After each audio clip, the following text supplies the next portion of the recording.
Social expectation drowns us all inside. What you have should be what I want, 'cause what I have just ain't alright. The clothes I wear, the way I comb my hair, how I live, oh, I don't care. Maulana Abdul said that someone is baser than you in something, then remember that you too are baser than him in something else. Is it not so? Everyone has certain good qualities, but also some dislike characteristics. If another person has one bad quality, then perhaps we have many bad qualities. Or we may possess only one unseemly characteristic, but that is worse than what the other has. Then how can we say that he is inferior? What stops us from taking precedence in greeting him? Uninvited thought is not punishable. Sometimes one gets a sudden thought that the other person is worse than him. Simply having a fleeting thought will not invite Allah's punishment. However, it is wrong to condition the mind to think about that and to conduct oneself according to the thought. That is arrogance and needs to be corrected. Intelligent student thinks high of himself. Let us cite the example of an intelligent, outstanding student in a class who outshines his class fellows. He will think that he is better than a dull, unintelligent class fellow, but he should offset that thought by telling himself, I do not know in how many ways he might be better than me. I wonder what deed of his might be accepted by Allah, and I might stay behind him. Or I might possess many defects which are unknown to me, or just a single of my shortcoming might be more grave than his weakness in studies. The weaker student is more pious. Suppose a student might be dull and poor in studies, but he might be regular in discharging his obligations and in staying away from sin. Another who is intelligent and studious might be derelict in performing his duties and might be committing sins. So his praiseworthy qualities are worthless. For if he lags behind in deeds, then his knowledge cannot deliver him. His one evil erases his good qualities.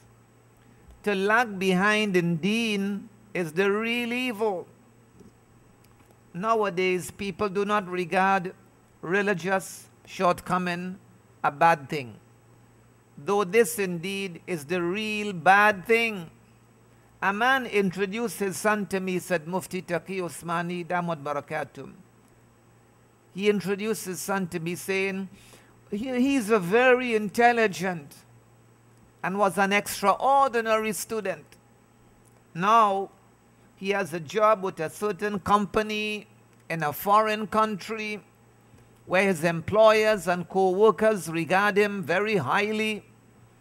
I congratulated him and said, may Allah bless him. But he went on to say, however, he has become a little irreligious. Mufti Sahib is saying, he spoke as if that was not something to worry about. He is ahead in what matters, except for the little shortcoming. Example of irreligiousness.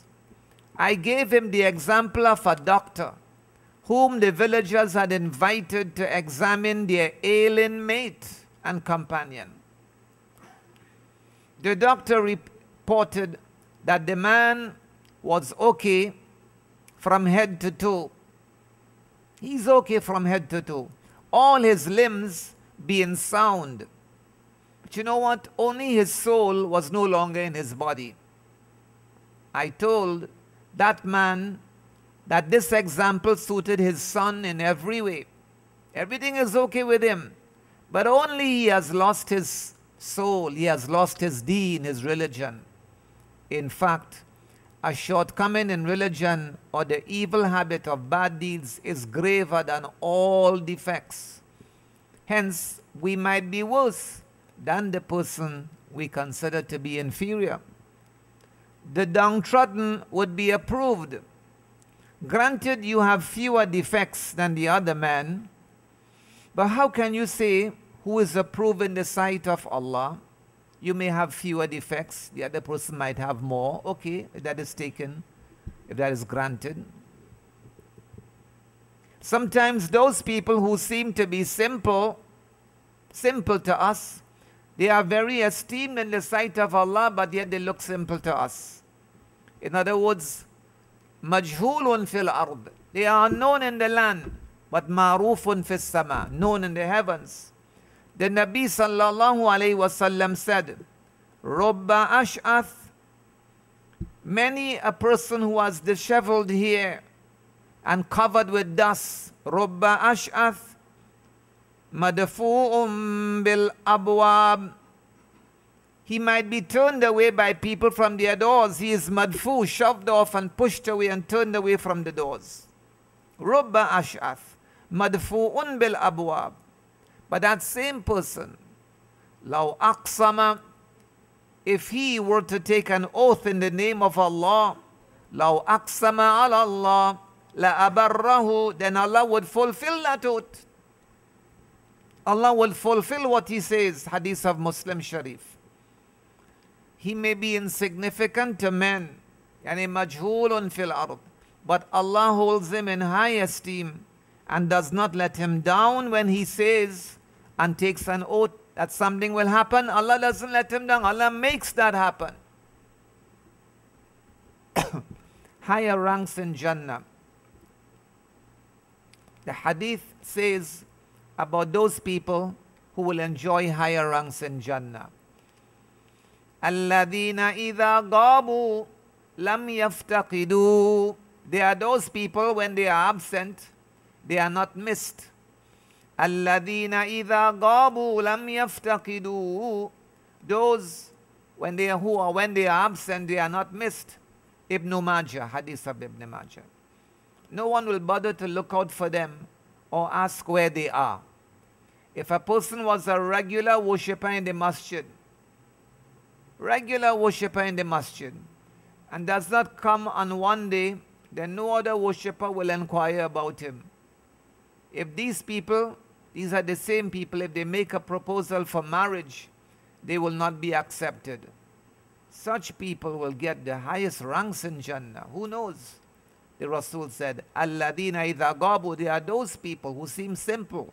And when they are absent, lam yaftaqidu, they are not missed, but yet they are the ones who will get the higher ranks in Jannah.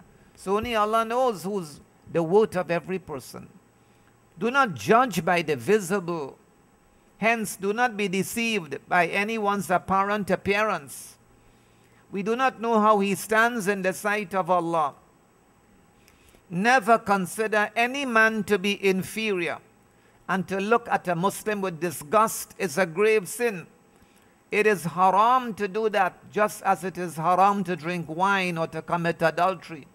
Thus, if you are ever puffed up with an excellence in you and a weakness in another, then cure that immediately by telling yourself that he might have some excellences that you do not possess, and you might have some shortcomings that are worse than his.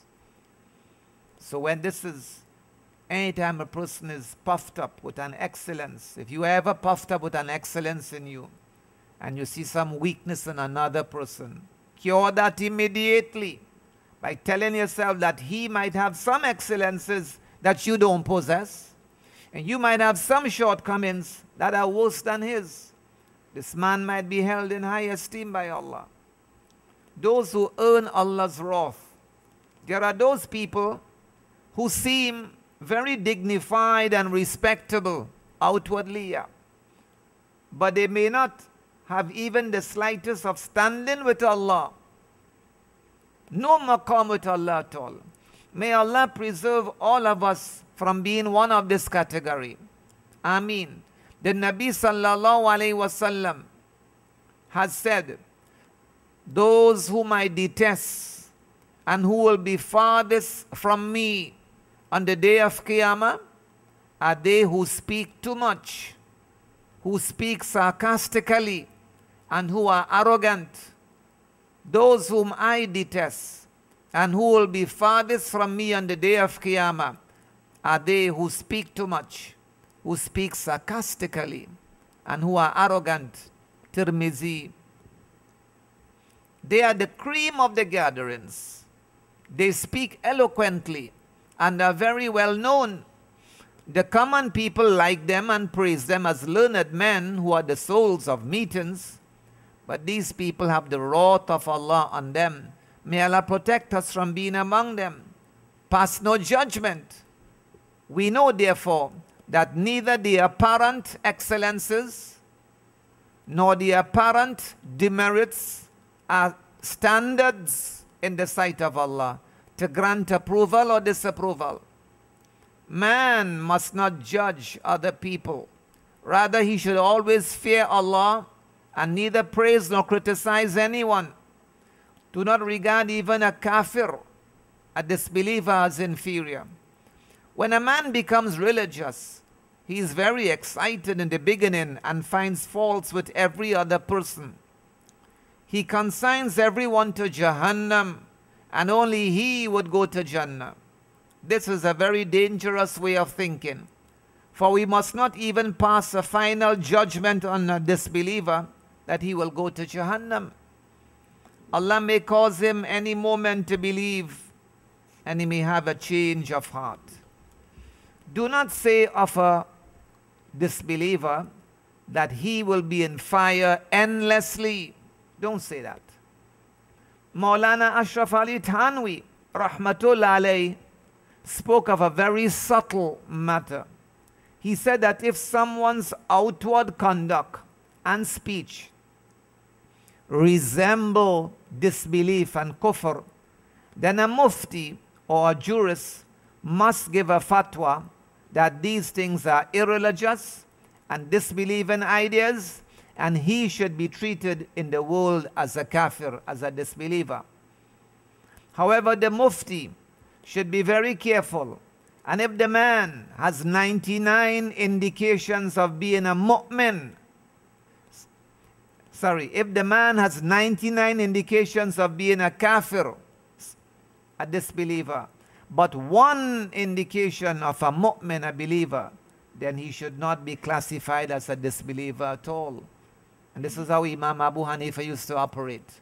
When people would ask him for a verdict of kufr against anybody, he would look to see what is that one dalil that would make a person a mu'min.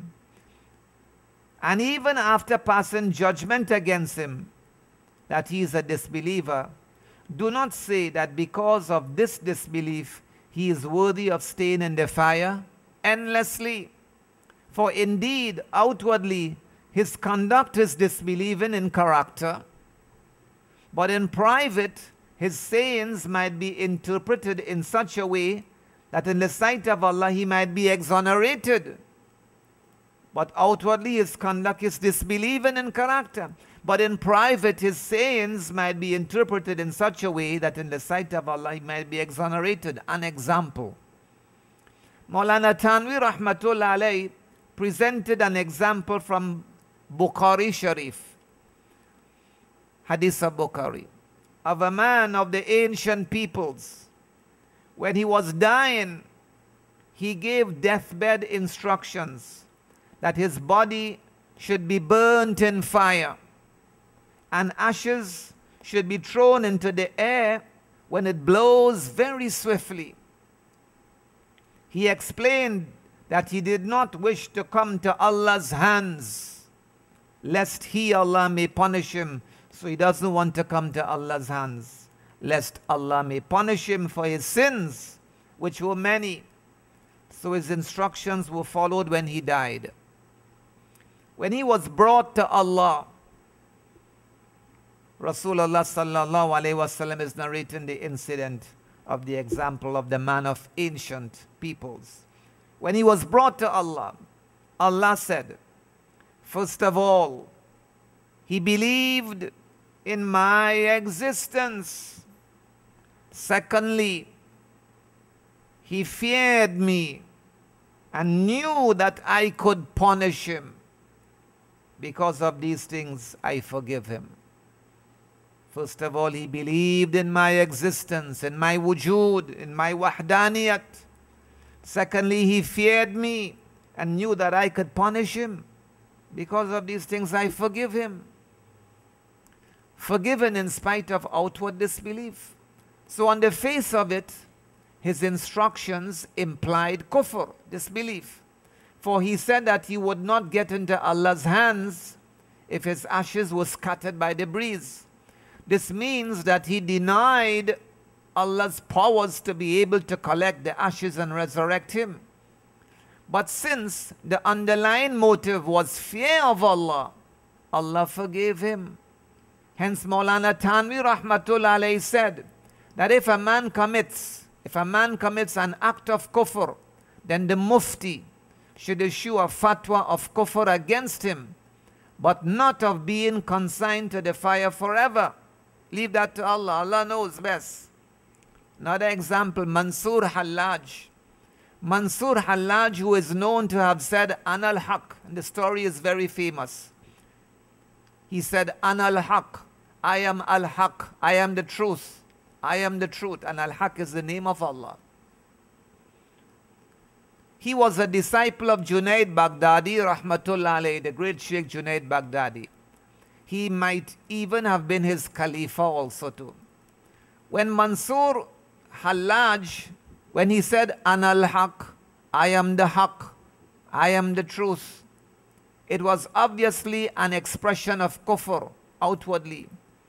The scholars passed a verdict against him of disbelief, though he certainly was not a disbeliever. Mansur al-Hallaj indeed wasn't any kafir, but yet the scholars passed a verdict against him of disbelief, though he certainly was not a disbeliever.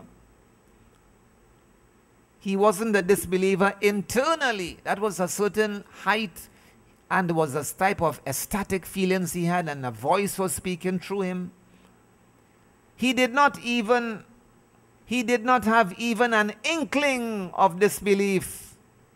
Not at all. But in an ecstasy, which he couldn't control, he uttered those words, Anal Haq, for which there were explanations, and there are explanations for that. However, to stop mischief from spreading, the ulama passed the verdict of kufr against him. When he was hanged, when he was about to be hanged, the masses thronged the site to have a glimpse. Junaid Baghdadi, Rahmatullah alayhi, also came to see him. Mansur Hallaj said to him, to Junaid, the people who have assembled here are not aware of the facts. They know nothing. So I consider them to be excused. But oh you, Ya Junaid, you know the facts. And what I say, you know the facts. And what I say and mean by that, you know that. Why then have you come? Junaid Baghdadi, Rahmatullah alayhi, said, I have come because the edict, the verdict, the fatwa against you is correct. And you should be given this punishment. That was the outward punishment. Everything was okay there. But even Junaid Baghdadi, Rahmatullah alayhi, he knew what Mansur really meant to say. So what is the conclusion? The ulama are the guards of religion. Allah has made the muftis as guardians of deen. It is their duty to disclose the truth. If anyone utters words of disbelief, then they must identify him as a kafir. Somebody told me You people have assumed yourselves as contractors of religion and classify people as disbelievers and Muslims at will. I told him that Allah has appointed us as guards of religion, not contractors. And it is the duty of the guard not allow anyone in, to not allow anyone in unless he identifies himself. He will not let even the Prime Minister inside without identification. Thus, anyone who wishes to enter into Deen will be disallowed entry by us if he does not possess the characteristics required for that. So that's the outward verdict and fatwa. But do not say at all that he will go to hell. The muftis who correctly rule against someone as disbelievers are not to be blamed. But we cannot say how Allah will deal with him. That part we can't say. Will he send him to Jahannam? Would he send him to Jannat? And if he sends him to Jahannam, will he stay there forever? Or will Allah take him out after some punishment? We cannot decide that and should not go into those matters. A man may seem to be a disbeliever, but he might have an explanation because of which Allah might favor him. So, if you regard anyone as inferior, it means that you are arrogant. Al-Hasil, conclusion. If you regard anyone as inferior, it means that you are arrogant. May Allah preserve us from such conduct. Ameen. Singular style is arrogance. Maulana Tanvi Rahmatullah alayhi has said, exaggeration in personal style is arrogant conduct. Style, fashion, and ego are all devil's ways. Why must one consider oneself above other people that he should adopt a peculiar style for himself? Man must keep himself in the dress and style that is common. Why he has to be outstanding for? He should not let his personal opinion interfere in that. Be common with the dress and style that is common. And Fasih Isa. It is some people's temperament that they adopt a peculiar style to distinguish themselves among other people. For instance, they have a particular dress for meeting other people and want to be known to them by that. The Maulana said that it is a kind of arrogance. Do not insist on wearing a distinctive dress. If a man wears a particular kind of dress without insisting on it, then there is no harm in that. No harm. But if he must have always the same kind of cap, garments, and overall get-up, and no other kind would do, then this idea is arrogant conduct. He wants to be distinct from others. That is wrong. He must be willing to live as Allah keeps him. When is it arrogance? Our elders never adopted a special kind of dress. They wore different kinds so that there was no arrogance in their conduct. It is not always haughty to wear a special kind of dress. Sometimes it is a man's habit to wear it without insisting upon it, and he goes on wearing it, no problem. There is no harm in that. But if he is never willing to change it and feels insulted if that happens, then he is being arrogant. One may not be ceremonial about it. Wear whichever dress is available to you without being formal and fussy about it. An incident in the Maulana's life. Maulana Ashraf Ali Tanwi, Rahmatullah alayhi, used to wear a simple dress, but it was always proper. Maulana Tanwi, always proper, spick and span. He normally chose white color. Maulana Tanwi had two wives, one younger and one older. His elder wife used to love him very much. Once in Ramadan, she stitched an achkan for him. She was fond of nice things, so she chose a gaudy cloth for the Maulana, one with beautiful flowers on it, which is a kind of a sherwani, outer coat. She chose a gaudy cloth for the Maulana, one with beautiful flowers on it. She did that quietly all through the month of Ramadan, without the Maulana knowing about it. She presented it to him just before Eid. I have stitched it for you. The Maulana was taken aback on seeing it. He wondered. He had never worn such a gaudy dress before, but he did not tell her anything about it. And in fact, he praised her. He praised the stitching and the effort she had put in. May Allah reward you for that, he said. She said, I have stitched it that you may wear it and go for Eid Salat to the prayer ground, the Musalla. The Maulana was put in great difficulty. If he wore it to the Eidgah prayer ground, then people would make comments. And if he did not wear it, then she would be heartbroken. He was in a quandary. However, he finally decided to wear it for the Eid Salat, whatever other people might say. He decided to wear it. When the Salat was over, a man said to him, Maulana, this achkan does not look good on you. It doesn't look good, doesn't fancy you, suit you. Maulana said, yes, yes, you are right. So why not take it yourself? Take it. And he took it off and gave it to him. And achkan is a long tight coat with full buttons in the front. He was an embodiment of servitude. Just imagine a man as great as Maulana Thanvi Rahmatullah alayh had to wear something that he did not like and go to a large gathering, Eidgah. How must he have felt about it? But rather than hurt someone, he endured that. If any one of us was there, he would have told his wife, let your effort go wasted. I will not make a fool of myself before all these people.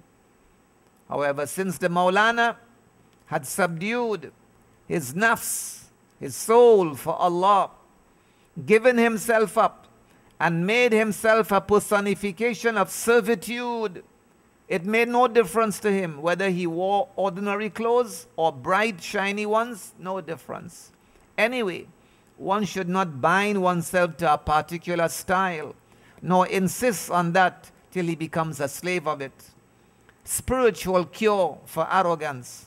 The Maulana Rahmatullah alayhi prescribed a spiritual cure for arrogance. Think of your shortcomings. Think of your shortcomings.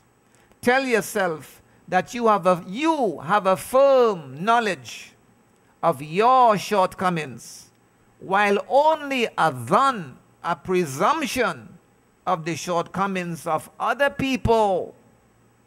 And he who has a confirmed defect is worse than one whose defect is only presumed. How beautiful.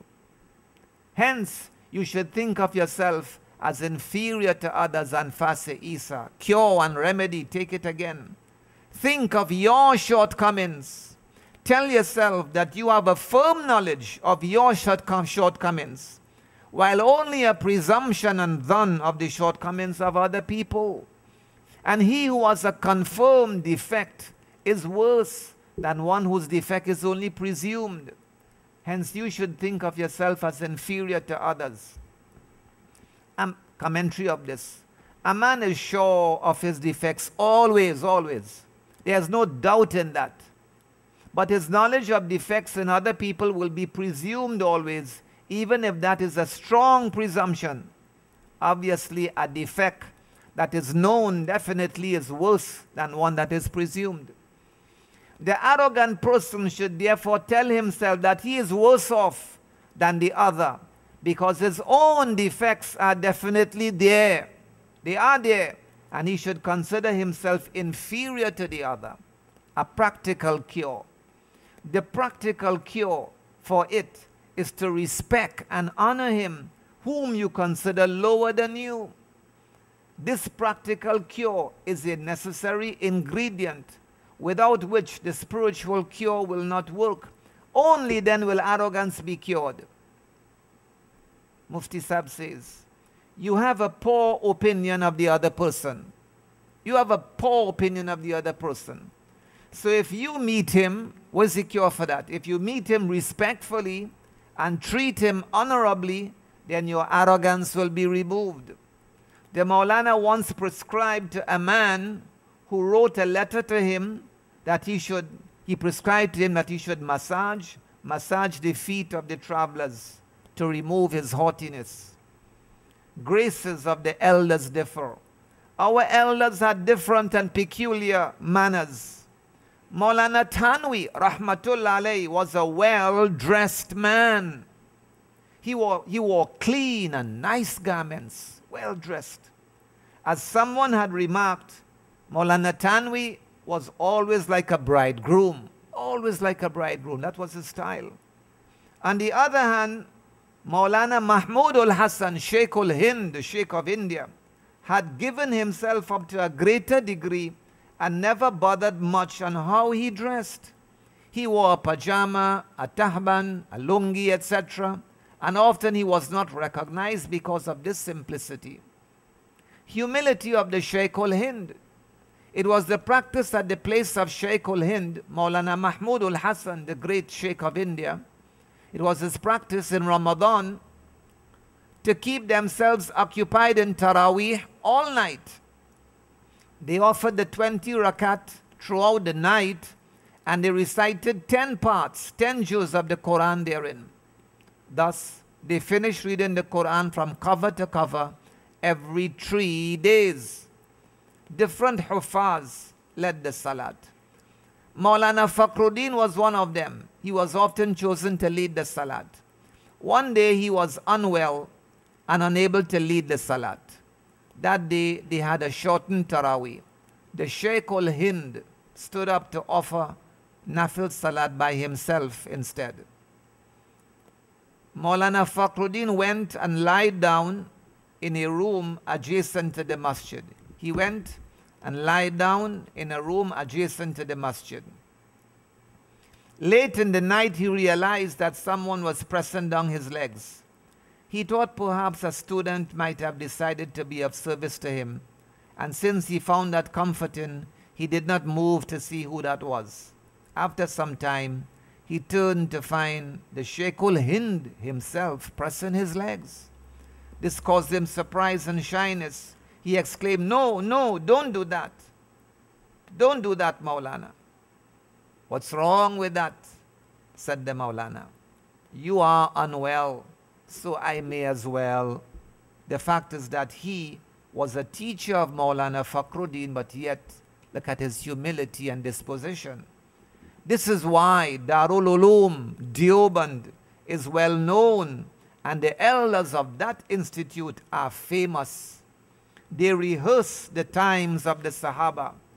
Humbleness of Maulana Rashid Ahmad Gangohi rahmatullah alayhi. Maulana Tanwi rahmatullah alayhi has written in Arwahi Salasa. Our chief, Maulana Rashid Ahmad Gangohi rahmatullah alayhi, used to get his students to pick up sandals as part of their psychological treatment. But he excluded from that those students whom he saw were already humble. Once he was taking a class when it started to rain. The students picked up their books and headed indoors. He collected their sandals and took them inside. These great men had refreshed memories of the Sahaba in their selfless lives and humility. Our minds are puffed up with a sense of greatness, knowledge, health, or other qualities. This has ruined us. May Allah cure us of it, Ameen.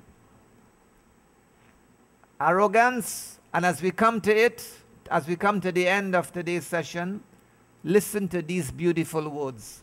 Arrogance hinders unity. Anytime you see to have unity in a place, it's because pride acting up somewhere. Mufti Taqi Usmani says, and listen well, we cannot stand united today while everyone tries to achieve that. Everybody wants to achieve unity. Everybody wants unity. Unity this, unity. We cannot stand united today while everyone tries to achieve that. Howsoever we try, we fail in that. But the great Sheikh, of Maulana Tanwi and the great Sheikh of Maulana Rashid Ahmad Gangohi, Hazrat Haji Imdadullah Muhajir Makki Rahmatullah alayhi, Haji Sahib said about it. He said, there are two conditions for unity to be established. Only when these two conditions are met can unity be achieved. They are, number one, sincerity, ikhlas. And number two, humility, humility. Sincerity and humility. Two haughty men can never be united. Two haughty men can never be united. If they ever unite, then that would be for personal ends and so temporary. And once their aim is achieved, they will disunite. Two haughty men can unite. Example of unity between the arrogant. Sometimes you see some unity between the arrogant, but that's just temporary for personal gains. Look at the example of it. My respected father, Rahmatullah alayhi, used to compare the unity between two haughty people to an itching donkey. An itching donkey. This donkey cannot scratch itself. It cannot scratch itself. So it tells another donkey, you feel itchy? You feel itchy? So I will scratch your back and you scratch mine. So come close to me now. Come close to me. I scratch your back and you scratch mine. The unity of two arrogant people is no different. When their objective is achieved, they will kick one another away. When the objective is achieved, they will kick one another away. Hence, unity can only be achieved when there is sincerity and humility, ikhlas and tawadu. Besides, at the base and the bottom of every discord and confusion and disharmony, at the base of it is arrogance. May Allah relieve us, all of us from it. Ameen. Subhanallah wa bihamdihi. Subhanakallahumma wa bihamdik. Nashhadu wa la ilaha illa anta. Nastaghfiruk wa natubu ilaik. Subhana rabbika rabbil izzati amma yasifun. Wassalamun alal mursaleen. Walhamdulillahi rabbil alameen. Social expectation drowns us all inside. What you have should be what I want, 'cause what I have just ain't alright. The clothes I wear, the way I comb my hair, how I live, oh I don't care. This is who I am, this is me. Nothing, everything, can't you see who I am?